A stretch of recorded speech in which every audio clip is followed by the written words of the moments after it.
At first, I was just blazed. Pitts and Snoop came over late in the evening, and after eventually finding my way into Frito's room, I heard that Pitts was planning on taking 5-MeO DMT. Initially I was a little intimidated. I told him that it would be fine, but in my mind I was fully aware of the intensity of the drug, and was quite afraid of what might happen to Pitts. We migrated to the room, turned on some A Perfect Circle, at Pitts' request, and prepared to observe and care for one of our friends, soon to be under the influence of one of the most powerful tryptamines known to mankind. He smoked some, tripped out, and upon his return to sobriety he described the experience as beautiful. I was definitely intrigued by how enjoyable the trip appeared to be for my friend, and naturally I felt a tinge of desire to experience the drug for myself. I resisted however, and Snoop was the first to speak up about trying a hit. He smoked his dosage, went wherever, and returned with his own description, possessing such adjectives as incredible, amazing, beautiful, and even saying something to the extent of "man, I could go deeper." At this point, I broke down. Pitts offered me a hit and I decided to go ahead and try it, in light of how much fun he and Snoop seemed to be having. He gave me a small dose, probably somewhere around 4 mg in yellowish crystals of 5-MeO DMT. We placed the small clump of crystals onto a makeshift foil spoon and I took the straw in between my teeth while I got ready to light the material. It lit fairly easily, quickly changing into a liquid with the addition of heat, and releasing a dark yellow smoke up and through the straw. I finished hitting the small amount and slowly placed the foil and lighter at the edge of the bed. I could already feel the chemical beginning to take effect. I could still hear Dark Star by the Grateful Dead being played on my computer. I had requested that it be played for my trip, but it quickly became very vague and distant. I knew that I was sitting in the lotus position on my bed, surrounded by my friends who were watching curiously, but I remember feeling as if my body was intensely lopsided, or uncentered.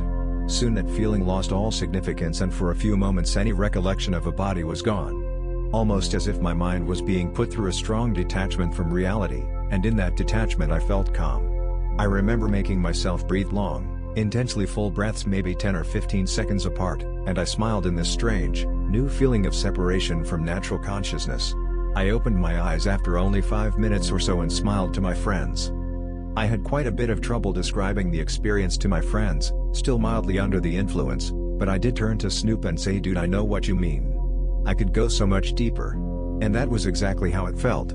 I realized that I probably didn't take a full dose, and it occurred to me that all of the information I previously had about 5-MeO DMT trips now made more sense, yet remained inexperienced to me.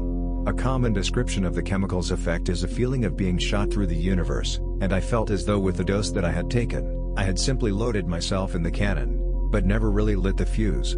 Not to say that I didn't enjoy the initial experience, but I did feel a slight sensation of desire to see what the substance was really capable of. For the next 10 or 15 minutes, I pondered the implications of my experience while Snoop and Pitts progressively upped their doses for another try. I believe that during this time, they offered some to those in the room that hadn't tripped yet, but I can't really remember, and that at the time I was still a little wavy and distant, as is often the case when returning to reality from a psychedelic trip.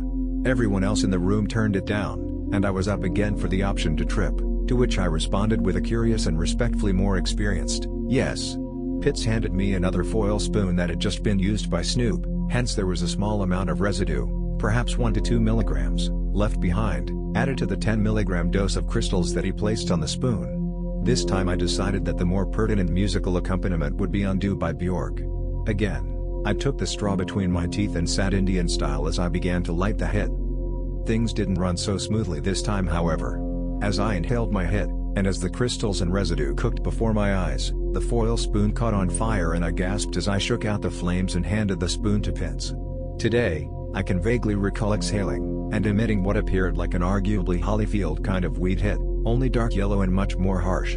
I could see everyone's surprised expressions in the room. Frito, Kumquat, Snoop, Pitts, Abdar, and my brother Fez were all wide-eyed and staring at me as I exhaled my monstrous amount of smoke.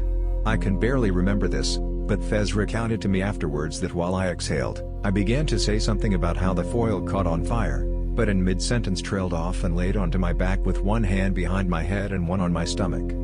As the chemical began to take effect, I felt extremely detached, like before, only now to the point of no control whatsoever. The detachment was completely involuntary, and even though I can recall with some difficulty fearing such things as death, or insanity, each of those fears felt surprisingly subtle and meaningless. It was as if any grip I had on my consciousness was being rapidly pulled away. As my mind left my body and submerged itself into another place, I noticed that I could see something around me. Everything was black, and moving all around my field of vision, not necessarily moving past me, or me past it.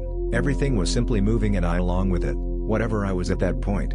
You see, my sense of self, or identity, or ego, had been completely severed from me, practically right after exhalation. So as everything moved, and as whatever state I was in perceived, the surroundings appeared incredibly dark, and swayed in their liquid metallic dance. They were vivid patterns and shapes shifting in and out of my field of vision. Behind me, or rather where I once was, I could distinctly hear Bjork's voice, but I noticed that the music, usually backing her voice, had been removed. She sang the following lyrics: "It's not meant to be a strife, it's not meant to be a struggle uphill. If you're bleeding, undo. If you're sweating, undo. If you're crying, don't be, undo." My body smiled. I actually remember my body smiling quite a few times, but the smiles were not from happiness. According to my not-so-accurate memories of the experience, it felt more like I was making my body smile to put everyone else in the room at ease. As I stared and soared through the black, swirling mess, I remember thinking that my body could be dying, but it didn't matter, it seemed trivial at the moment. Not to mention, there was the haunting semblance of someone else somewhere in the deep blackness. I never once felt alone there.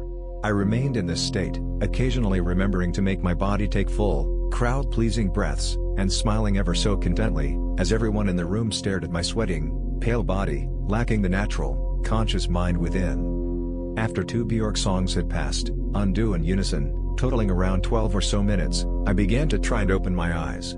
The first time I tried, I saw the ceiling above me, only through a green filter, and it seemed as though strange diagonal lines of the black metallic mess from before were drawn through all the surrounding surfaces of reality. Walls, people, shelves, anything in the room was affected by this hallucination, and it seemed very difficult to keep my eyes open, so I quickly shut them and returned to the void. Also, while my eyes were opened, I had the strange sensation of not truly possessing a physical body, almost like a numb feeling but far more intense, as if my body was something that I hadn't fully returned to yet. I submerged myself into the blackness for a few moments and then fought to regain my vision of reality once more. This time I returned with more fervor, and regained control over my body and my vision, although the body still seemed far too temporary, and my vision was plagued with aberrant hallucinations. I can only just remember saying something to convince everyone that my trip was over, when it really wasn't, and then leaving the room. I stumbled down the hallway, nearly running into some people in the kitchen, and turned into the bathroom, lacking any real sense of destination, and still lacking my identity as product of the detachment described earlier.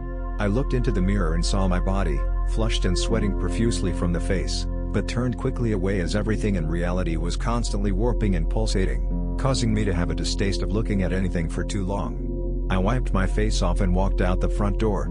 As I walked outside, I finally felt a part of my body as being my own again: my feet. I looked down at them and smiled that curious emotionless smile as I slowly began remembering them as a significant part of my being. I looked up and saw the beautiful night sky above me, filled with stars, and warping as everything was to my vision. The stars swayed and the blackness of the sky bubbled as I stared into it. Then, I looked down and saw my friends' cars parked out front, only they all seemed off-centered, as if missing tires and leaning to one side. I turned a bit, and looked at the trees across the street, and the street light hovering above, not understanding any of it, and wondering at how strangely perfect it all seemed.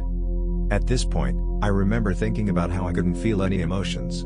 I mean, I wasn't happy, sad, concerned, anything, and I still didn't feel like I had an ego or identity.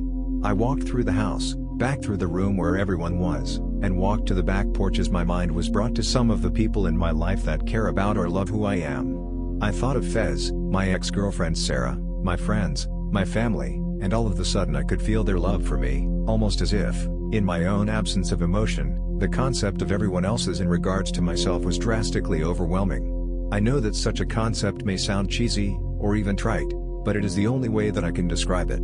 It felt incredible. Silent, unseen currents of love could be felt gently flowing into me from every direction. A lot of the muscles in my body contracted at this point and I crumbled onto the floor, cackling up at the sky, as I somehow tapped into the flow of love emitting from those in my life charitable enough to offer it to me. I resurrected quickly after this fit of laughter and elation, and everything was back to normal, give or take a bit. I must admit, I could not stop smiling for about an hour after this experience.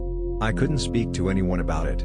All I could do was repeatedly say ... wow and abruptly widen my innocent, sprightly visage. In those post-tripping moments, I felt reborn. It was as if I had been perfected. I had gone somewhere where nothing mattered, but where everything moved with the most glorious purpose. I had felt consummate in that place, and now I was back to deficiency. However, this deficiency felt like the sweetest, most fertile of environments. My consciousness and its perceptions had been cast completely beyond what I normally see as reality, and upon returning, my appreciation of reality had increased substantially. I had no dread of where I was while tripping, just a calm, happy nostalgia, and at the same time I was glad to be back. When I woke up the next morning, Pitts messaged me on AIM to see how I was feeling. "Pretty good, man, you?" "I feel great, man, almost as if I'm more aware." "That's a good way to feel, huh?" Yes indeed.